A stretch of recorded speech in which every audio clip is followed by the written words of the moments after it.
Persuasive Writing, the Introductory Paragraph by ereadingworksheets.com. So the 5-paragraph essay looks something like this. Begins with the introductory paragraph, has 3 body paragraphs, each expressing a main point, and then ends with a concluding paragraph. Today we will be focusing entirely on the introductory paragraph. This is the only topic of this video, the introductory paragraph. The introductory paragraph should start with a strong attention catcher that I will sometimes refer to as a lead also, or a leading statement, an attention catcher.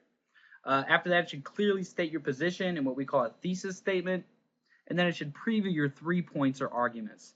All of this should be in the first paragraph, so these 3 components equal 1 paragraph, the introductory paragraph.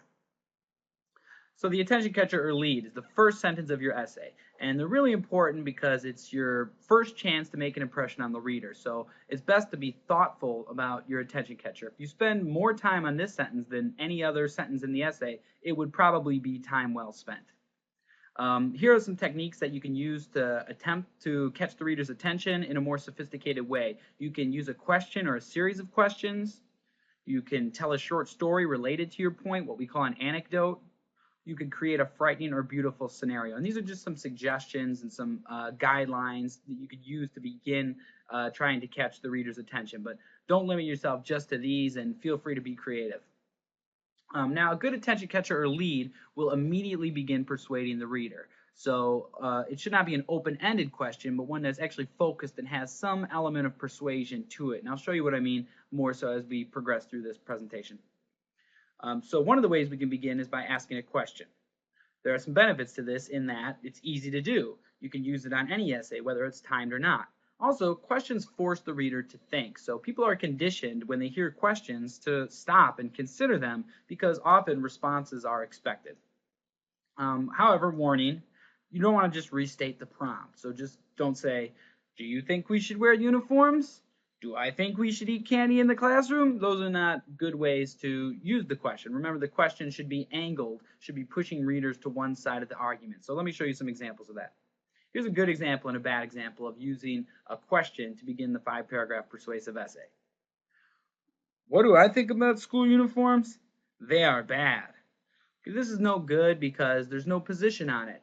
It's just an open-ended question, a restatement of the prompt, and it doesn't have any angle or tone to it. So let me demonstrate a different way we could ask a question more effectively. Is it right that American citizens who have committed no crimes are forced to wear the same outfit day after day? Should these allegedly free people have the right to dress themselves appropriately? I think they should. So here we see the writers asking questions to which the answer is already known. They're not questions that are really expected to be answered or discussed, but rather questions that push the reader toward the one side of the argument. Clearly, this writer is against uniforms. Notice also that the second attention catcher has a tone to it. It expresses some sort of tone, and a good attention catcher will have some sort of tone to it rather than just a blasé restatement of the prompt. You can also tell an anecdote to lead. An anecdote is a short story. There are some benefits to this in that it brings the reader into your world. It allows you to connect with the reader in a human way, and it allows you to demonstrate your narrative writing abilities to some sense. However, remember that the anecdote must be related to your topic. Everything in your paper should be related to your topic in one way or another, so you have to tell an anecdote that is clearly and explainably connected to the point of your argument. Also, you want to make sure it's pushing readers to one side, that it has an angle to it, and the side that you are arguing. Lastly, you want to make sure you don't get caught up in the telling of the story, because remember, you are writing a persuasive essay, not a narrative essay. So if you get too into the story, it extends beyond 3 or 4 sentences, the reader may believe that you're writing off mode, or that you're writing a narrative essay rather than a persuasive one. So keep it short and keep it connected to your topic in a clear and easily understandable way. Here's a good example of an anecdote. My older brother got jumped by gang members one day while walking home from the bus stop. He was hospitalized for a week due to his injuries. The reason? He was wearing a red shirt as part of his school uniform in an area that is controlled by a gang that wears blue. My brother knew this, but school officials didn't. If my brother had been granted the simple freedom to choose his own clothes, it would have saved him a lot of pain and suffering. So we see here a story that's connected to the topic. It's about uniforms, and the story is in a way that is moves readers to the position that students should not have to wear uniforms. So this would be a good example of how to begin begin an essay with an anecdote. We can also begin with a scenario. A scenario is like where we just sort of describe a scene. It's similar to the anecdote, except it's more of a hypothetical thing. The benefits to this is that you can make your position look really good. You're creating a world that you control, so you can make it appear however you want in ways that really enhance the points you are making. You can also make the other position look bad. Remember though, if you're doing a scenario, choose one. You don't want to get lost up in the crafting of your scenario. You want to keep it focused, on point, to the point. And don't do too much with any one paragraph. Remember, you're trying to get a few things done in this introduction, not just get the reader's attention. Here would be a good example of a scenario.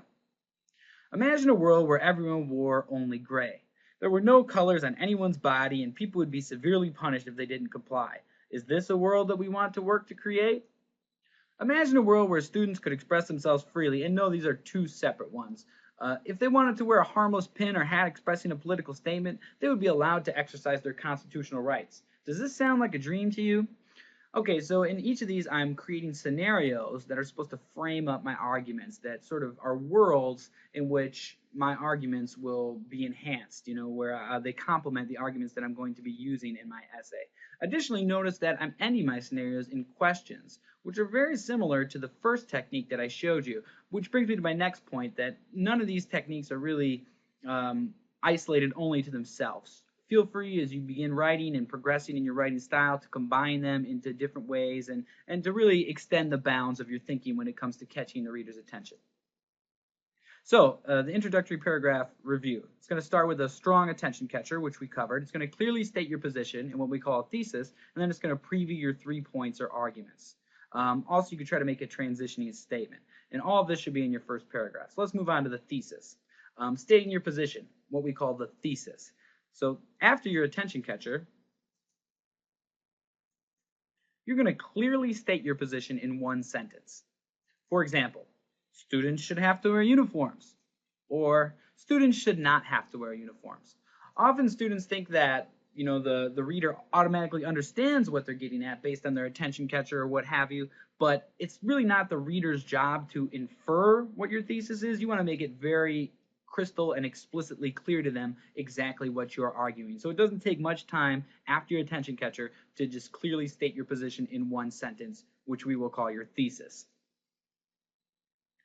Then you'll want to preview your points or arguments. So a lot of people argue about the value of this and whether it's necessary or whether it produces formulaic writing, but I would argue that it's just important for budding writers to get some practice understanding the structure of how these essays work. And one easy way to do that is by creating previews of the arguments they will use in their essays. So I have my students create previews. After they state their position, they preview their main points. For example, uniforms should not be required because they limit students' freedoms, they cost too much money, and it is inconsiderate to force certain people to wear certain things. So here I have 3 arguments that uniforms limit freedoms, that they cost money, and that it's inconsiderate to make people do that. Each one of my body paragraphs will eventually be turned in completely into a complete paragraph based on those ideas. So when you preview the points, they're going to be used later in your essay. You don't actually argue them in the preview, but rather just sort of summarize them so the reader knows what to expect in the later paragraphs. Also, the order that you preview your points should be the order that they're developed. So my next paragraph should be about students' freedoms, followed by a paragraph about how uniforms cost too much money, and then ending with a paragraph about how it's inconsiderate to force people to wear certain types of clothes. Okay, the finished product should look something like this. Is it right that American citizens who have committed no crimes are forced to wear the same outfit day after day? Should these allegedly free people have the right to dress themselves appropriately? I think they should. Students should not have to wear uniforms. Uniforms should not be required because they limit students' freedoms, they cost too much money, and it is inconsiderate to force certain people to wear certain things. Notice here that this is color-coded. The red represents my attention catcher, the blue represents my thesis statement, and the green represents the preview of my points. So when I have my students create introductory paragraphs, I also have them color-code the components so that we can see very clearly what's going on and whether they understand how the structure of the introductory paragraph is.